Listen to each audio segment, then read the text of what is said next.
Welcome to the Undercovers podcast. I'm Ben along with Paul and Connor. We got a pretty exciting show tonight. We have a lot of football to discuss as Hard Knocks is coming to a training camp near you this summer, and we actually had some OTAs today as well for the Bills. OTA started, so let's get into it. Indeed, we did. And indeed, Yeah, we see some good things. we are 100. I think we're also officially 100 days away from the start of the NFL season. So we're so close. We're so close to Yep. being officially back. But OTAs is the part of that is the first part of the off-season activities, and then you get mandatory mini camps, and just somewhere in the middle of June, then you get that random dead period between end of mini camps to the start of training camp, and then basically when training camp happens, we're in full swing. So we're almost there. Let's head into our first quick takes, and the first one would be for you, Ben. Is who in the NFC has the best chance to knock off the Eagles as the best team in the NFC? You know what you want Probably to say. what I want to say, Yeah, you know it. Say it. the Detroit Lions. Okay, well, yeah. Last year they were, the one seed in the NFC for a reason, and I firmly believe if they didn't have his bad injury luck, they would have possibly had the defensive player of the year in Aiden Hutchinson, Mm-hmm. and they lost literally their entire secondary. They added DJ Reed, who is a player a lot of Bills fans wanted at one point or another in the offseason. They have a bunch of second year guys in the secondary who I think are going to continue to improve. Outside of Reed, they have one of, if not the best, safety tandems in the National Football League between Brian Branch and Kirby Joseph. So I still don't think the Detroit Lions are really going to be going anywhere in that NFC conversation. You obviously have the Real. Rams, who I know is probably who you wanted me to say. It wasn't, but good shot. No, it wasn't. It was Tampa Bay, but good try. Yeah, Tampa Bay's got some work to do. Oh, for sure. But at least, it would have been a little more outside the box than to just go, oh, Rams, because the Rams were the only ones to give Philly any trouble in the postseason. Right.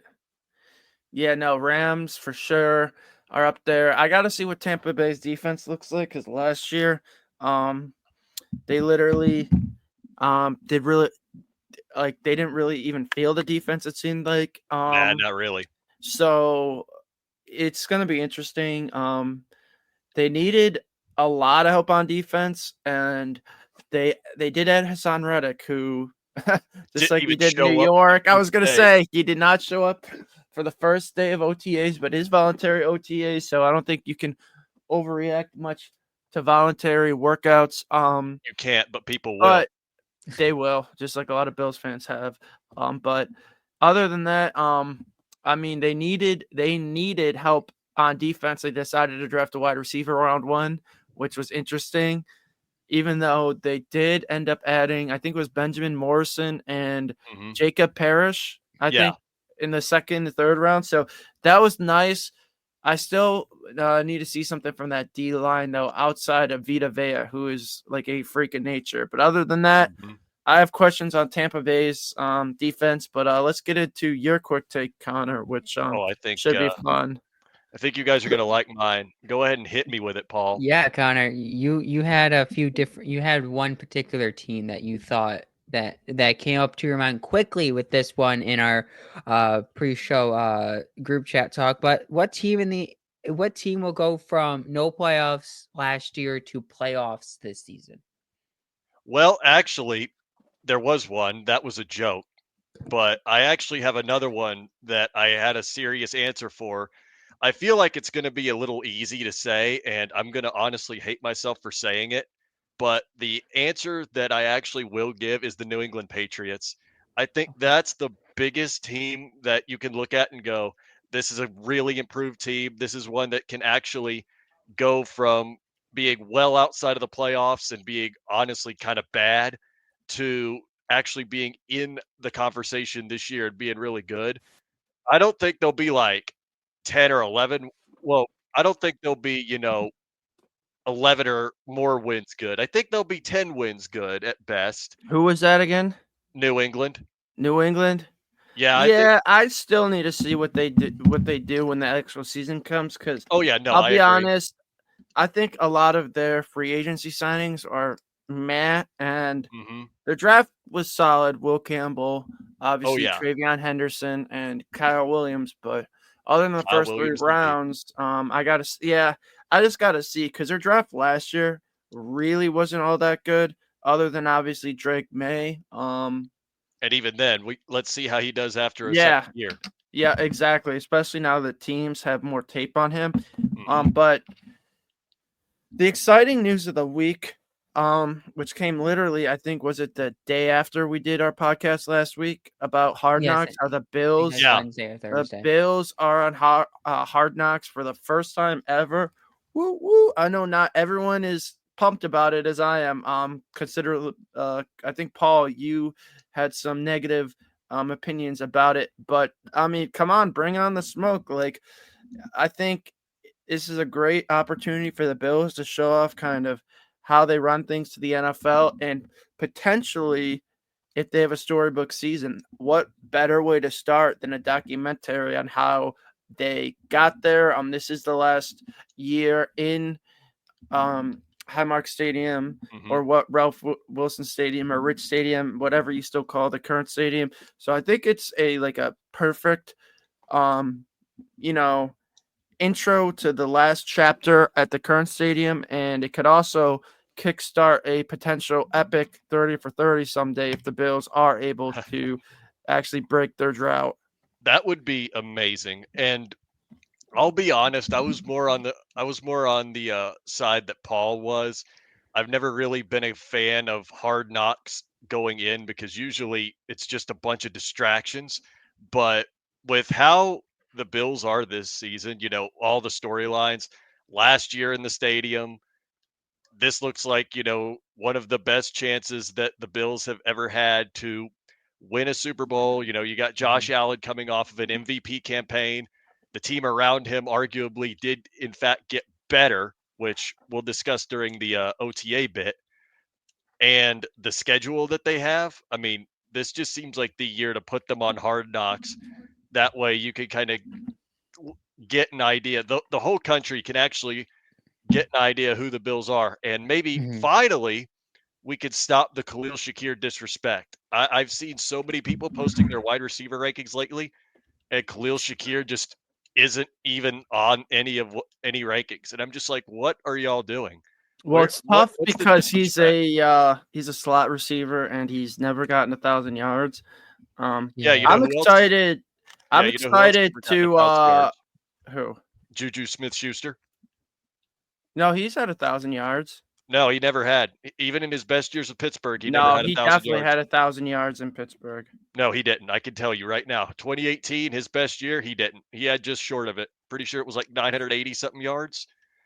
But No, in 2018, 111 receiving yards, 111 receptions, 1,426 receiving yards. oh, okay. I was He okay. has one 1,000 yard receiving yard season and two 900, but Yeah, the you see how Yinzer good he got Yinzered right there. I did because I completely tend to forget about 2018. That season did not happen in my memory bank.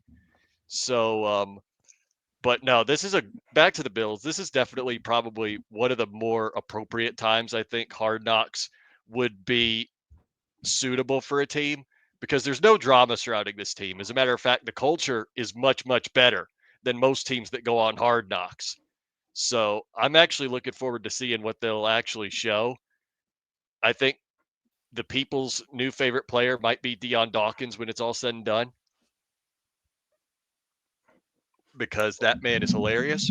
Yeah, I I mean, mean, I'm actually my first initial opinion on Hard Knocks that you saw, Ben. I honestly thought the way it works is that that the teams get to decide if they want to Oh, get nope. if they want to be on Hard Knocks, not the NFL kind of like the way that I read about it. I thought it seemed I thought the Bills could have said no, but basically there's a few certain exemptions for Hard Knocks.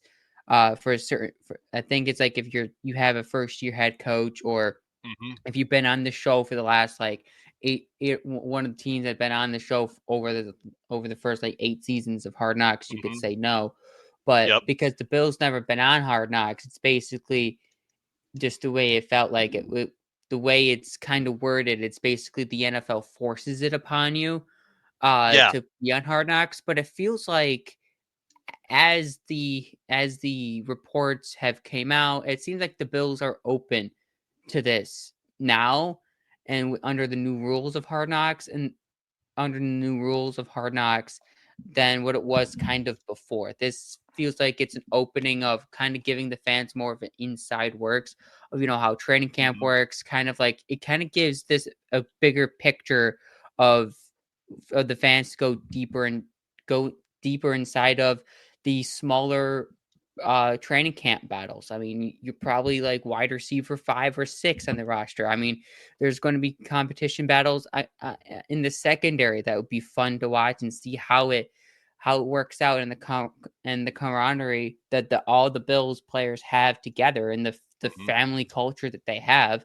And then obviously seeing characters like Keon Coleman and Deion Dawkins, Yeah, I was just gonna walking mention Keon around Coleman. walking around the Rochester area and just being the regular self. So I feel like the way that the show is done now, I feel like it gives the Bills a better sense of how to move forward with this, not just thinking this is a straight up distraction. Because I mean, probably within the first few seasons of Hard Knocks, it was probably a little bit of distraction, and people and teams thought, they were their inside secrets were going to be shared to the Mm-hmm. world, to the other teams. But I feel like the NFL and HBO now have definitely done their due diligence and try not to make it a distraction and not make teams worry about their game plans being. Well, Well, yeah.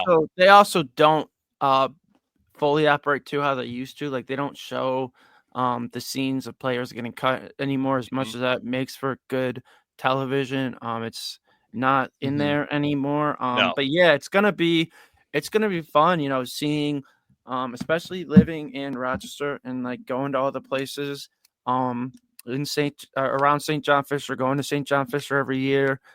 Seeing the local Rochester scenery. It's gonna be fun to see them highlight it on Hard Knocks because I think it's a Mm-hmm. special.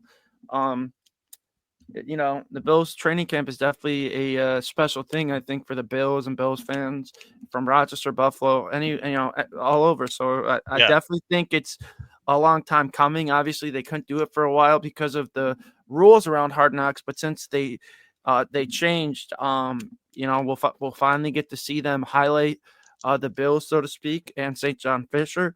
But that's still a couple months away. Now we have OTAs, and a couple of the big storylines today. One of the biggest was James Cook being absent at OTAs, but I think it would be more of a shock, at least to me, if he actually was there OTAs. Remember, these are still voluntary workouts. We know Mm-hmm. he's looking for that contract, but he still really hasn't taken to social media or really been a major distraction, in my opinion. He wants his money, which I think he deserves. We'll see how the contract situation works out, but I firmly believe when it's mandatory, he'll be there. And hopefully, Mhm. even if he doesn't get that contract this year, it'll just be all business from him as he looks to maybe earn it by proving another year that he's worth the money.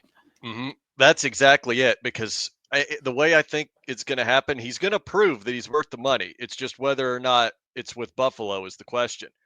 Because if you want to know a bit of another funny thing, Ben, I was talking about it with Paul before you got here. If you want to talk about who's freaking out right now after OTAs, it's the Yinzerlands.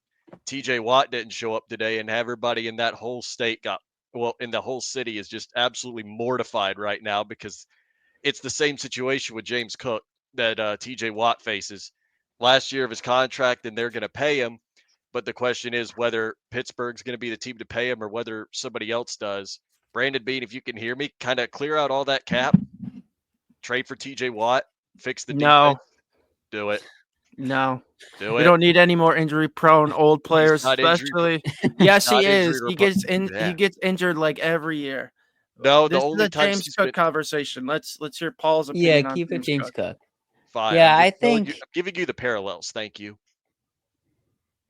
James Cook is always the conversation around James Cook is always a fascinating uh, subject to talk about because a lot of people are kind of saying, if James Cook doesn't want to show up, throw him to the curb and he'll go find somewhere else to be, or other people will say that James Cook, holding out is probably good for him and, probably just good for himself that he's not at, voluntary mini camps and he would just show up at mandatory and training camp and he would still be the same effective guy for the Bills, heading into this season.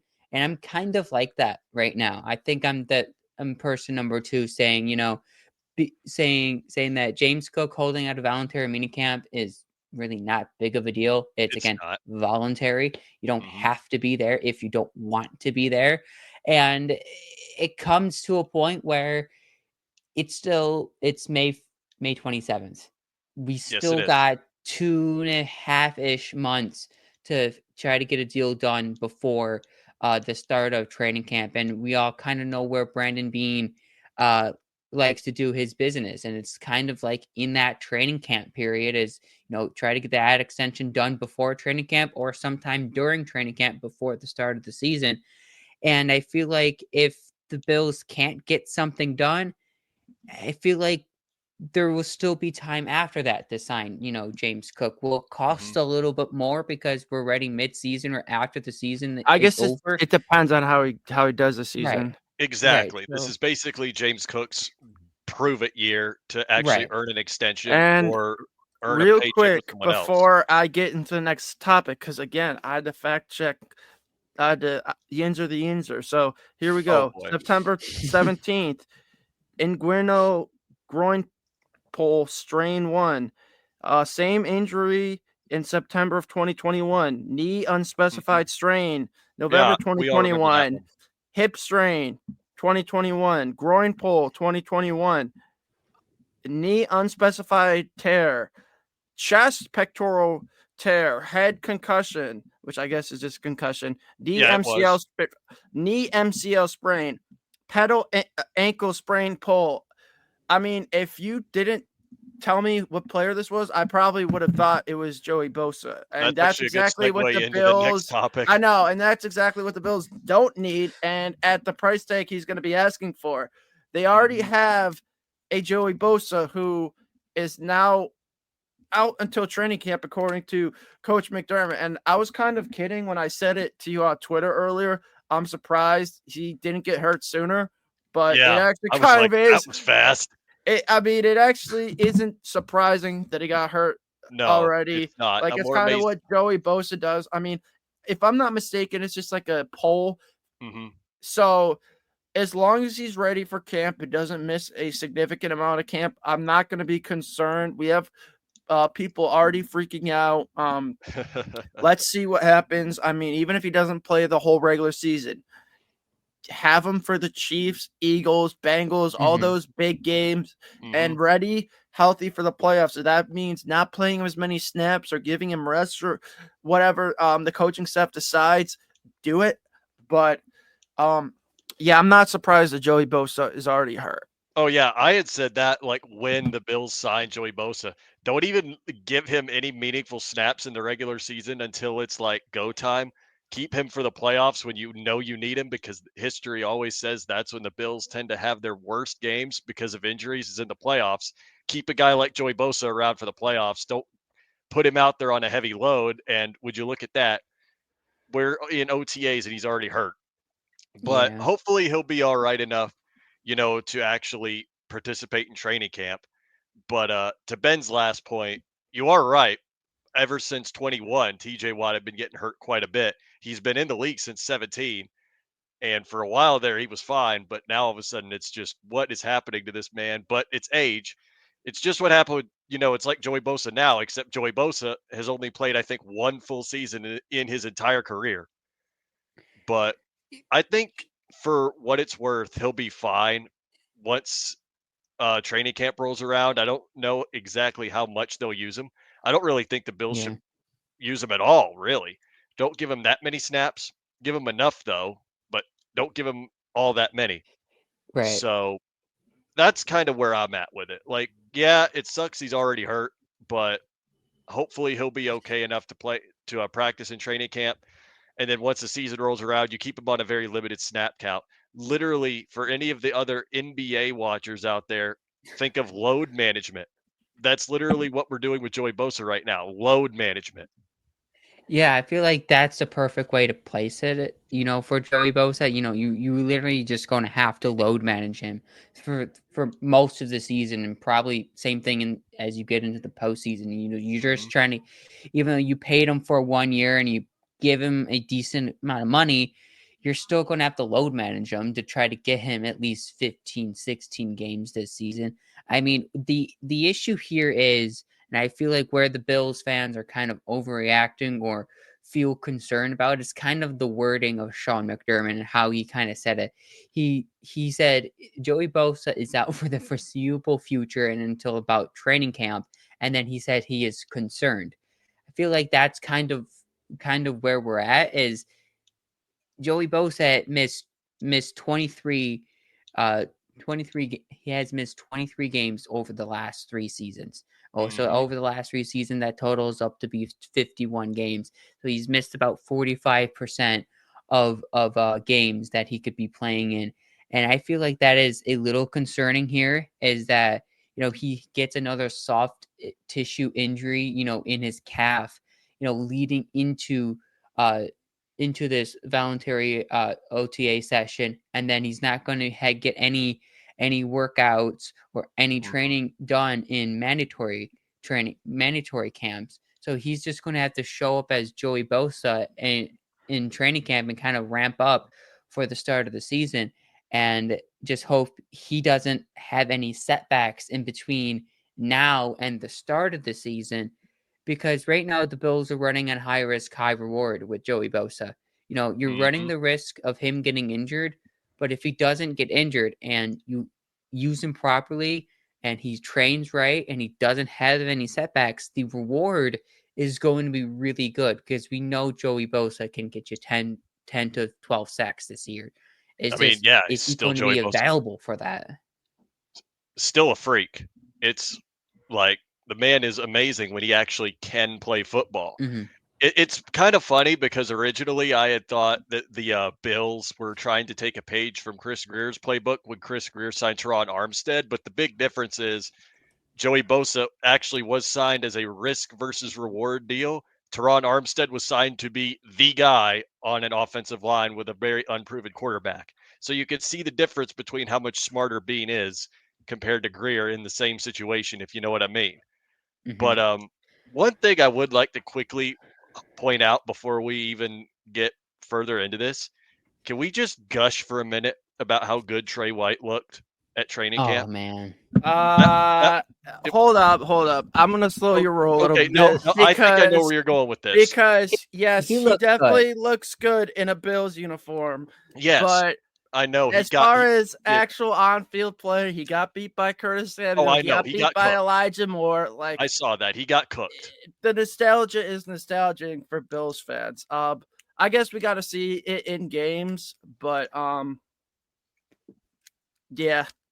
Let's move on to a bigger storyline, though. Because I don't really care. I mean, he's veteran depth, in my opinion. Well, yeah. But the bigger storyline, in my opinion, is the Bills' potential wide receiver 1 this season, Keon Coleman. If you listen to what Coach McDermott said, he was really impressed with the second-year wide receiver. And according to reports from the Shout insiders, he was cooking, and Sal even said it looked like his routes and cuts were a lot smoother than last year. So I think Keon's in line for a huge sophomore season. I'm gonna go ahead and pick him to be the Bills wide receiver 1. I think he actually outproduces Shakir this season. Ben, you just know Coach Norvell is sitting there smiling, watching Keon Coleman improve. It's something that he definitely struggled with a lot at Florida State. which was route running and separation. Because he's so big that the reason that that's why he's not that good of a separator is because he's so big, but he wins all the contested catches because he can't separate. Now you got a guy that big who's going to be able to separate. Good God, Keon Coleman might actually. I might agree with you. Keon might actually wind up being wide receiver 1 in Buffalo for the foreseeable future too. I mean, you put Shakir, more in the slot if Keon's that good, which yes, he will be that good. I've been saying that since day one. You were there, you were saying it right with me. So Keon's going to be him. And I think he is going to be a big problem for every defensive back he goes up against this coming season, no matter who it is, because he'll have to go against Trent McDuffie. He'll have to go against Garrett Wilson or not Garrett Wilson. He'll have to go against Sauce Gardner twice a year. He'll have to go against Joey Porter Jr. and Darius Slay once. He'll have to go against a lot of talent. And I think Keon's going to absolutely smoke everybody that he faces, especially with how good. I mean, have you seen the pictures of how he looks now? That man has put on some muscle. It is amazing. I love it. I'm just happy for him. I'm just so happy for him. If he can really be the wide receiver 1, because so many people in Bills Mafia were ready to just throw him under the bus after 1 year where he got injured. I mean, he was playing great before he got injured. Then he gets injured and everybody's like, oh man, Beam really screwed up again. Why did he do this? Why did he let the Chiefs get Xavier Worthy and all that other stuff? So I think this will be the year, provided Keon stays healthy, which I feel like he will, that we finally put that stupid narrative to bed and we realize, oh, both teams picked great receivers. The Bills just picked one more suited for their playbook than, the Chiefs did the exact same thing. Because at the end of the day, that's what they both are, is good for their own playbooks. Xavier Worthy is basically their new Tyreek Hill, and the Bills really didn't need a guy like Tyreek Hill. They needed a guy like Keon Coleman who could come down with the contested catch. And now if the man learns, more efficient separating techniques, it's over. It is basically over. I think bold prediction, because obviously I would be full of them. I think we'll be having Keon Coleman as a top 10 wide receiver in the entire league conversations by the end of the season. Oh, let me cook, man. That's bold. Let me cook. Would definitely sign up for that. I mean, I would sign up if he was a top 20 receiver, to be honest with you. That's a low bar. You got to think high with our boy Keon. I want to think high, but let's see what he does. Obviously. His second season. Just call me hopeful. I mean, I am always the eternal optimist. Yeah, I feel like with more sharper routes and his footwork looked really good. In his drills today, I feel like Keon Coleman, can get back to his old self but even better. I feel like there was a certain restriction with them last year. I feel like, whether it was footwork or was separation or was just he wasn't running many good routes last year, just holding him back from, evolving as a wide receiver. And that probably could have led to his a little downfall after he got back from injury, is that he just wasn't really his full self and just wasn't running the correct route, or just was getting pushed off his route because he just wasn't maybe confident in himself at that particular point in time. So I feel, with a full off season, a time for him to collect himself. He doesn't have to go through the whole pre-draft process and prove why he should be a top, whatever pick. Now he just has to prove that he can be Keon Coleman for the Buffalo Bills, and the best version of Keon Coleman.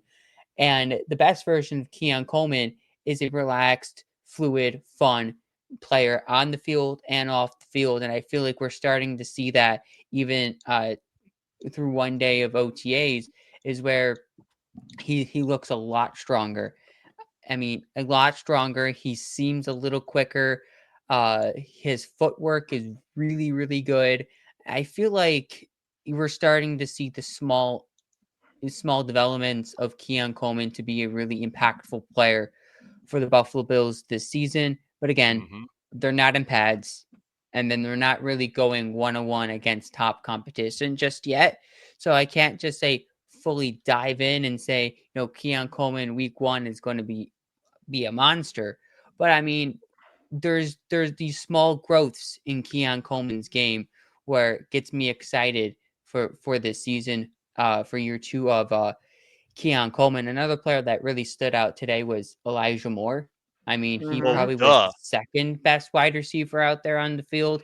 I mean, some were saying Keon was the best wide receiver out on the field, and that's the case. Kudos to him.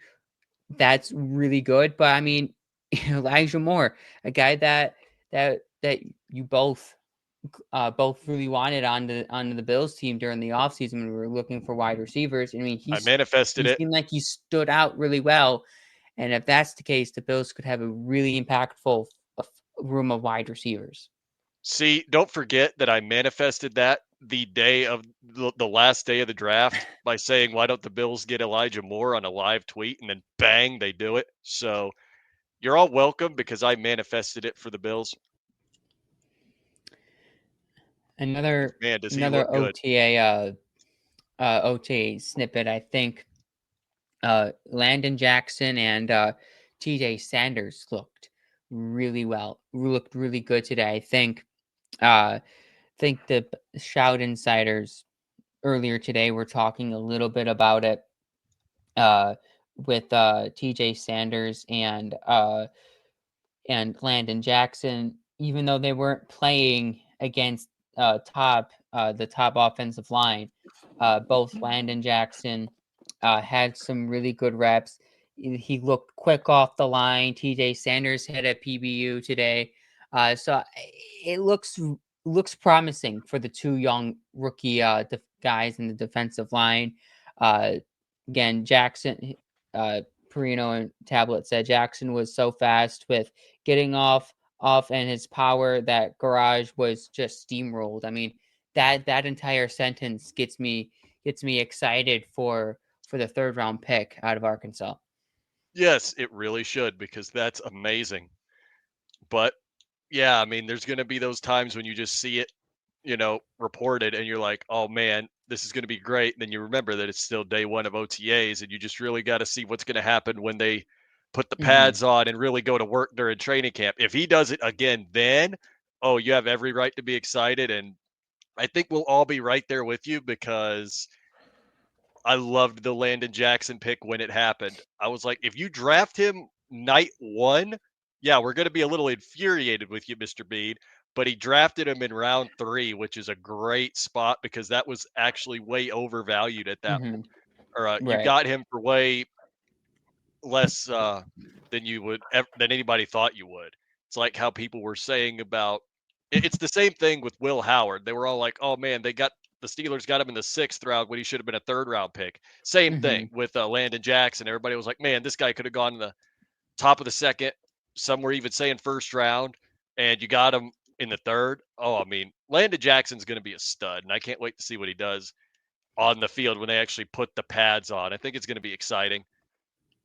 But actually, while we're also here, what's this I was hearing about the cornerback battle at OTAs? I was seeing that uh, Maxwell Hairston actually was 3rd string behind Tre'Davious White in OTAs. I could have swore I saw that somewhere. I may be wrong, but could you? I'm just wondering what they were doing with Maxwell Hairston if he really was CB2 behind Tre'Davious White or a CB3 behind Tre'Davious White. I mean, obviously, Based you on got to get. what I'm reading, it seems like he was behind Trey White just for this portion because the way it was typed out, it seems like he was working against Caden Prather and Jalen Virgil. So that would tell me, just based off that, he was probably behind and with the lower guys. But I feel like that's probably just McDermott saying, even though we drafted you round 1, you just have to prove yourself just a little bit. Oh yeah, no, that's What what I was thinking too. can you lock up Prathers and Virgil And if you can, okay, let's throw you to CB2. Now, can you stop Curtis Samuel and Keon Coleman? If that's the case, I think you're in a great track to being, the CB2 along with on the other side of Christian Benford. So I feel like that's probably just, welcome to the NFL. It doesn't come easy. You have to work for the spot that you want, and I kind of feel like that's really good by McDermott. Not inserting him right away in the starting, putting him putting him with the ones. No, that's you're going as to it be with should be. freeze. But I just remember how everybody was panicking about Dorian Strong having a better rookie day than a Maxwell Hairston, and everybody was like, "Oh man, the Bills drafted another Kyer Elam. Oh no!" And I'm Right. like, "Will y'all chill out? I mean, you literally just drafted this guy, and you've barely done a thing. Like, maybe your concern over Maxwell Hairston would be more properly noted if during training camp Dorian Strong did look significantly better. Right. But right now, there's nothing to say. Like, let them do what they do because you've still got a lot of time before, anything meaningful takes place because OTAs are one thing.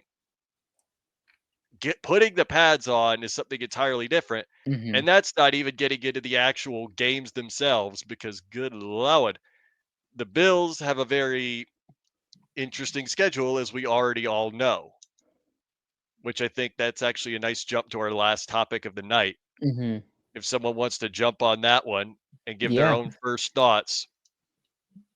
So the last thing we got for tonight is kind of, power ranking the Bills schedule, from the most tough game to the least to the easiest game.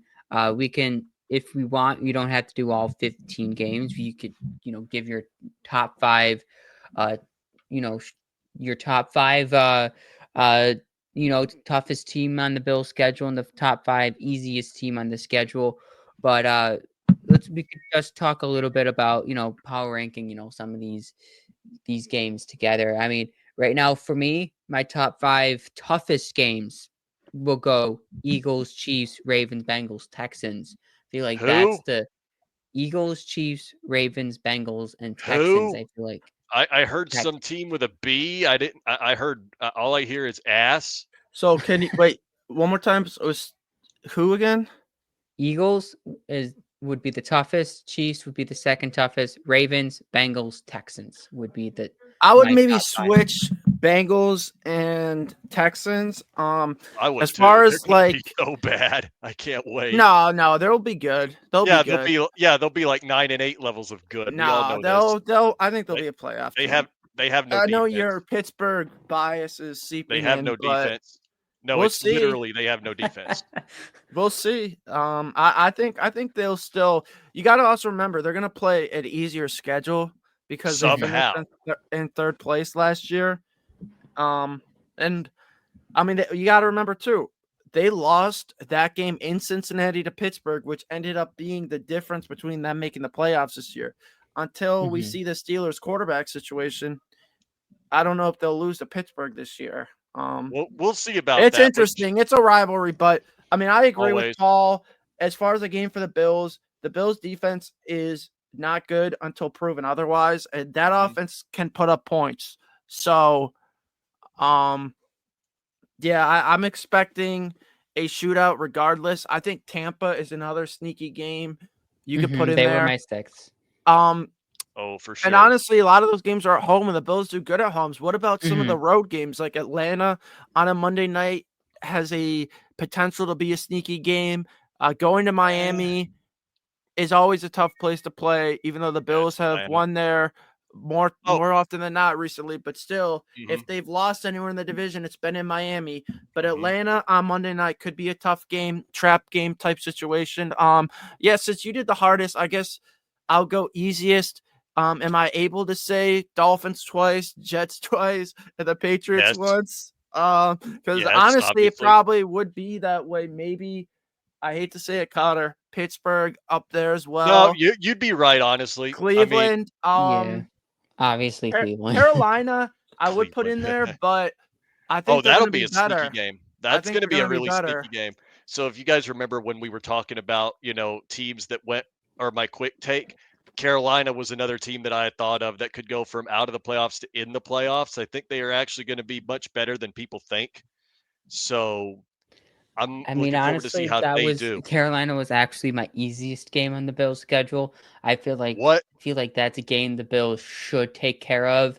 I mean, if they allow Bryce Young and the Carolina Panthers, that's an early-ish season game, so I feel like the Bills should be able to take care of the Carolina Panthers early enough in the season. I feel like Carolina could be, if they're going to hang around in the NFC South, they're going to be a dangerous team for anyone that has them in the middle Mhm. to the end of their schedule. But my easiest would go from the least easiest to the super easiest would go Falcons, Saints, Jets twice, Browns, Panthers. I feel like those are the easiest games on the Bills schedule.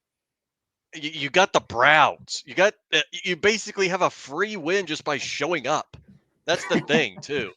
I mean, if you go back just a few years ago, the Bills did lose in Cleveland. Yes, That was the believe 0 me, 16 we know. Cleveland Browns that year. I We feel like. I know. think it was like No, something no, like no, it that. wasn't. Ben, Paul, how could it be the 0 and 16 Browns Well, when I think they they went like went 1 and 0 and whatever. I 16? think. No, I they don't know. literally did not win a single game that year. That was the funniest year I've ever watched football. They literally went completely winless. And the year before that, they should have gone winless as well, but Chargers had to ruin that by letting them kick a field goal right at the end of the game. But it's now my turn. And because Ben did, or I think both of you guys did the hardest. One of you did hardest, one of you did easiest. Yeah. Yeah. So I'm going to do both because Okay, why go. not? So I just had to take a look again at the schedule, and I definitely want to say the easiest. Definitely the Jets twice because it's the Jets. Browns because Browns. Browns is the Browns, as Juju Smith-Schuster said, and he's absolutely right. You got the Saints, which I absolutely think was going to be a pushover. No team in the NFL should ever be underestimated, but hmm just show up to that game against the Saints and the Bills will be fine. So you got Right. those two games against the Jets, you got the Browns, you got the Saints, and then on top of that, you got the games in Miami, which particularly, I mean, the game in Buffalo, which I think's week 3 is the first game against Miami, and that one's the one in Yes, week Buffalo, 3 if I remember Thursday right. night. Okay, yeah. So that's kind of where I'm at on the easiest side of things. Now, if you want to talk about hardest side of things, so harder games, obviously the Philadelphia Eagles, that's going to be a very, very tough matchup. That'll probably be a Super Bowl preview, if I'm being completely honest with everybody here. You're playing, I believe, in Buffalo, and I think that game's in Buffalo, right? The Eagles, week Bills. preview. Yeah, yeah, Yeah, Eagles. Yeah. those Okay, week I thought so. 17 in Buffalo. Yeah, Yes. so that's what I'm saying. That game probably could be a Super Bowl preview. hmm And that's definitely going to be one of the hardest games, if not the hardest game on the schedule for the Bills. I think another hard one is definitely going to be the game against Kansas City. I know that's what you hmm said, Paul, but it's Kansas City. Hopefully, the Bills lose that game so virtue goes the other way around this time. Usually, if you beat them in the regular season, you don't beat them in the playoffs. But maybe this time it'll be different. You lose to them in the regular season, but you beat them in the playoffs. So that was the second one. Third one, I'm honestly going to say, just to be a little bit more on the different side, one of those games against New England is going to be a little tougher than you think. I think it'll be the one in New England hmm because that is a very much improved team. I think they're going to, and because it's a divisional game and you got more on the line, I think that there's going to be a little bit more fighting the Patriots. And I think that that team's not just going to lie down and die for anybody hmm this season. So I think that team's going to be a sneaky hard game.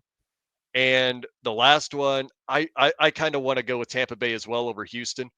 I think I know it might sound biased coming from me saying Tampa Bay over Houston, but I just think Tampa Bay is a more complete team. I personally trust Baker Mayfield more than CJ Stroud, but that's just me. I love Baker.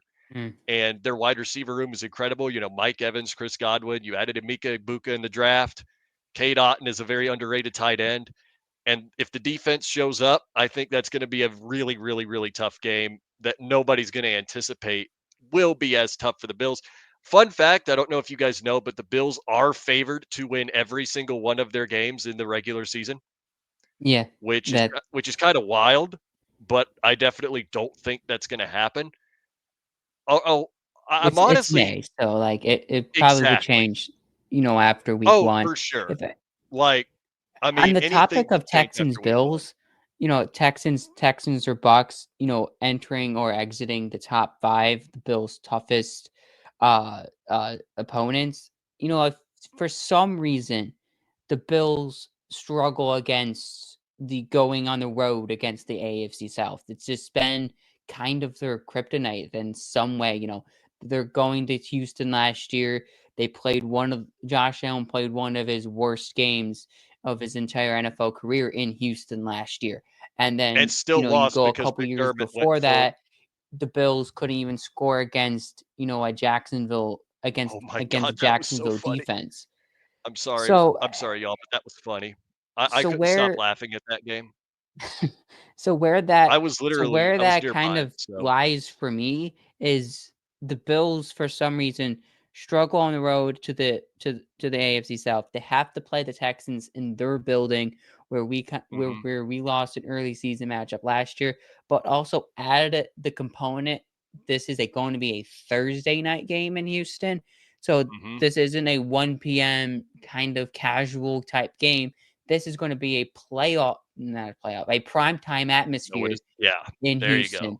So I feel like that adds an extra, spice to this Houston and Uh, Bills game. I forget what week that is, but it's somewhere Week in the 12, middle of the yeah. week 12. It's right in the middle of the season.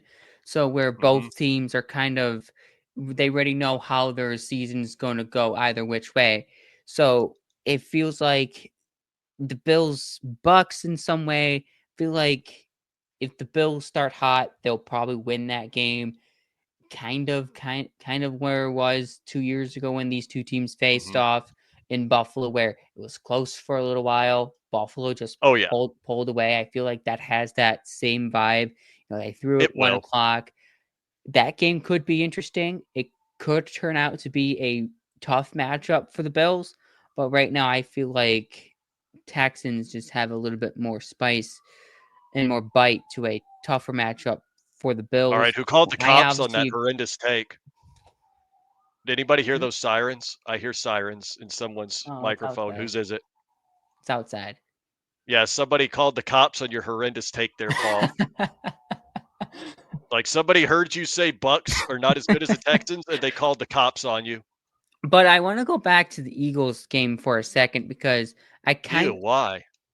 just my thoughts on the Eagles game being the toughest game was kind of, back and forth just a little bit because it's where the game is placed on the schedule. It's week 17. Mhm. What are the implications of this game? Does the Bills have the division set up? Do the Bills already have a playoff spot slash seed clinched? By Like that how late in the season, I important. would hope that the Bills have a playoff spot clenched. If you Right. didn't, then you're playing against an AFC that's all a So bunch of 13, 14 win teams by this point. right. So I feel like the importance of this game kind of, crossed my mind placing it, at number one. But but I mean, week week 17, the Bills could be fighting for the one seed. So that could turn out to be the biggest matchup for the Bills this season. If they win the game, they get the one seed. They lose the game, they'll probably be a two seed. So Mhm. that also crossed my mind when ranking the Eagles at the top was even though the games later in the season, the difficulty of this game will range between what are the playoff implications for this game, because it might be an easier game if both teams already have seeds locked up, and we might Which not be that's seeing going to Josh most Allen and likely be Jalen the case. Hurts, you know, Oh throwing. God, you're going to see Mitch Trubisky and not Kenny Pickett anymore. Who is it? Who's behind him now? Who's behind Hurts? Who's system quarterback number 2 in the system? I have no idea. Let me see. Neither do I, but that actually is an interesting possibility that you bring up because that actually could Kyle happen. McCord.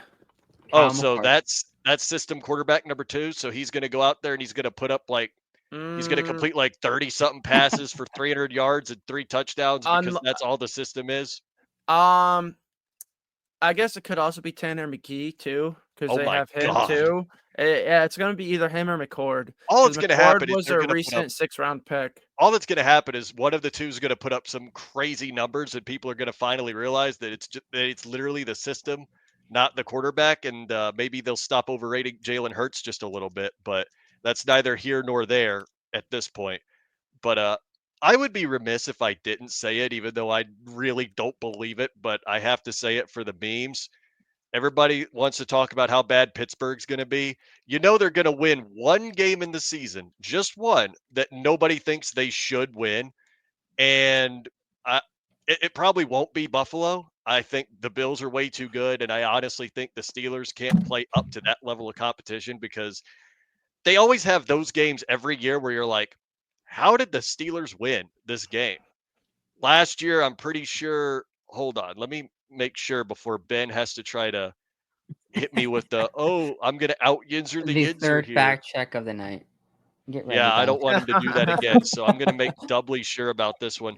But I know last year the Steelers had a couple of those games where it was like, how did they win? And I want to make sure Field that goals, Chris Boswell. yes, because now with no more Justin Tucker, thank God, Chris Boswell's now the best kicker in all of football.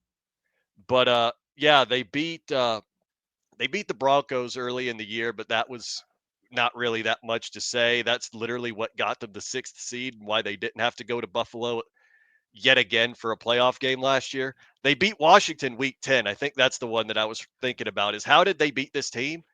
I think the Steelers have that potential next year to have one of those moments where they Well, beat another team. they always are like that under Coach Tomlin. So no matter Of who's course. at quarterback or whatever, I Right. mean, the NFL, it's any given Sunday. Hmm. So Yep. you Yep. saw some games last year. It's like who beat who, Yep. and it Like really wasn't all that surprising. So exactly. Like we could do I mean the Steelers could do the Bills a huge favor and beat the Kansas City Chiefs because I'm pretty sure no wait, we don't see them. Yeah, no, we won't see them. We can definitely do you a solid though and beat Miami when they come to Pittsburgh in week 15 because that's cold weather to a time and you know how he gets. Bad. So I think we'll do y'all a favor in the division that week unless whoever our quarterback is decides to not show up. But no, hopefully, I think this year it'll either be, it could be the Lions, but I don't think it's going to be the Bills. I think the Bills just kind of have the Steelers' number lately. If you remember the playoff game last year, or not last year, the year before that, remember that Josh Allen run that had everybody going? That was mhm. the most beautiful play I think I've seen from him in a long time. Oh yeah, in the But playoffs. Yep. yep, that one, and then 2019 when the Steelers were still kind of, before as the collapse began after 11-0, not 2019, 2020, Hmm. when the Bills just ran all over them, made them look terrible. Yeah, Right. I think as much as I would love to say it's going to be the Steelers making everybody go, how on earth did they win against the Bills? It's not going to happen. That Right. happened once in 21 though. If you remember that week 1 game, Yeah, don't remind us. I won't because I wasn't rooting for either of you at that point. That was still my crack days. That was the first year of it too. I was huffing it like crazy. But anyway, no, that was as much as I would love to be like, oh yeah, Pittsburgh's gonna win. No, I don't really think so. I think it'll be more of a joy to the average smart Yinzer, of which there are like two, that will be like, oh, at least they made it close. Unlike the others that actually think that they're going to win like 12, 13 games this season. So But as we wrap up, what does the remaining OTA schedule look like? Do we have another tomorrow and the rest of the week, or is it just like a couple OTAs a week? I think it's actually not even 100% sure. I feel like it's just this weekend. They kind of go quiet for a few days. Right, I mean, there's right. probably OTA schedule out somewhere. Here, let me look. yeah, wait, while you guys are looking, I actually thought of something a little more interesting. So, what do you guys think about any June 1st cuts, trades, anything like that relating to Mm, the Bills? You think that this is going to be that moment where you look at somebody's contract before the month and you go, all right, he's gone? Or do you think I that don't think. I think they would have already designated someone for post June 1st. So it looks like Potentially, teams yes. can coordinate up to 10 days of OTA. So it's really just going to be up to the Bills how long they want to do OTA. Okay, I see it. I see it now. This Nice. is from Chris Brown, which you really can't get any more from the horse's mouth Right. itself than directly from Chris Brown. So they'll also have practices tomorrow and Thursday. Then they'll have 2 from June 2nd to 3rd. So that's next Monday and Tuesday. Then they'll have another one on June 5th. So they got 2 more this week, 3 next week.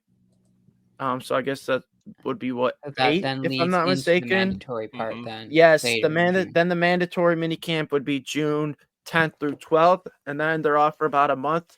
Then they get to go to St. John Fisher, where we'll see Hard Knocks in Buffalo for the first time. So very exciting stuff. Oh yeah, it's gonna be great. And it's nice because next week we'll have 2 more practices this week and then 2 practices next week before our show. So we'll have 4 more practices or workouts, whatever you want to call them, to talk about.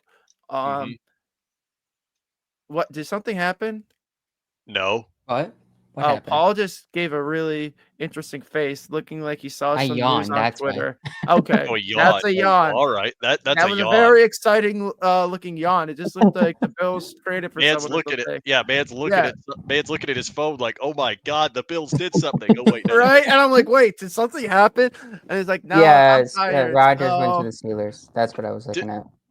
Did he actually? No, he didn't. I think Paul is either messing with us or he's not. And either way, it's great. It's I guess both. I guess we'll never know. But No, we won't. that I do wraps not want up to hear a word tonight's about Aaron Rodgers episode. on the Steelers. And yeah, next week we got some Rodgers news to discuss, hopefully. No, But yeah, we don't. that's it We have for news the talking about that he Undercovers retired. cast. Like, comment, and subscribe, and go Bills. Go Bills. Go Bills.